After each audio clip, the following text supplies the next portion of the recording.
Sonoma County is of course known for wine, but there is so much more.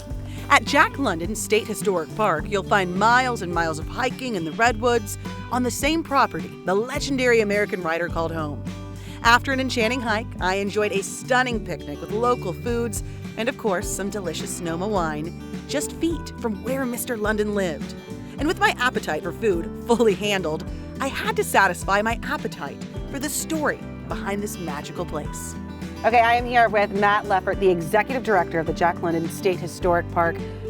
Thank you so much for having us here. Thanks for being here, Hannah. It's great to have you. It is great to be here. I mean that. I've been here for about 30 minutes, and I think I'm falling in love with this place more and more every minute. It's truly fascinating. A lot of that is because of the man and the name behind it, Jack London. He's fascinating. Explain who he was and really why he's still relevant today. So most people know him as a famous American novelist. Beginning of the 20th century, he wrote Call of the Wild, Seawolf, White Fang. But a lot of people don't know who he is and come and discover the amazing life that he led here. I want to know, how did he come to live in Sonoma County? So he was in Oakland and he wanted to get away from the city, discovered Glen Ellyn at this incredible lodge just over the hill there called Wake Robin Lodge, and met his second wife, Charmian, there. Tell me a little bit more about her, because I've heard from some of the staff at the museum that she was just as fascinating as Mr. London. An endlessly fascinating figure.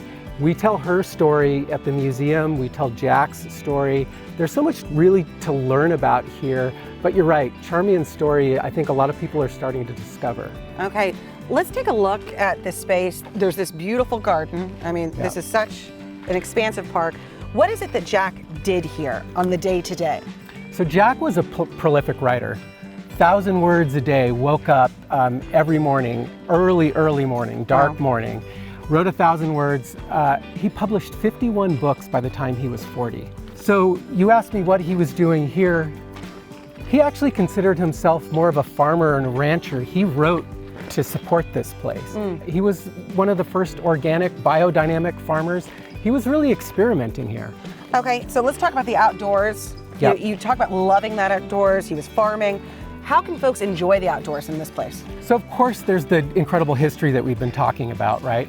But we've got a trail system here of almost 30 miles, and you can hike to the peak of Sonoma Mountain and explore an ancient redwood, oak woodlands. It's a really magical place. Okay, Matt, you've taken me to another part of the park.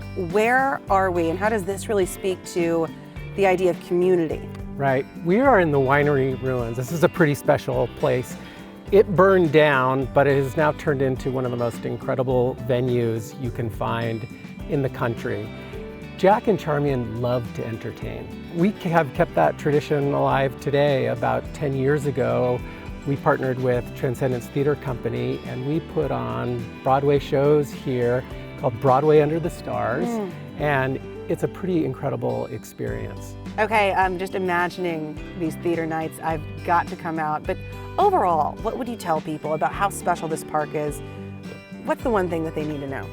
Well, technically it's a state park, but really it's a community park. About 10 years ago, this park was saved by the community, and really that's what thrives here. And the legacy of Jack London, and everybody who comes to visit really finds a home here. Well, I can tell you this has been a very special experience for me, so thank you so much. It was so fun to have you here today. Thanks, Hannah. I'll be back.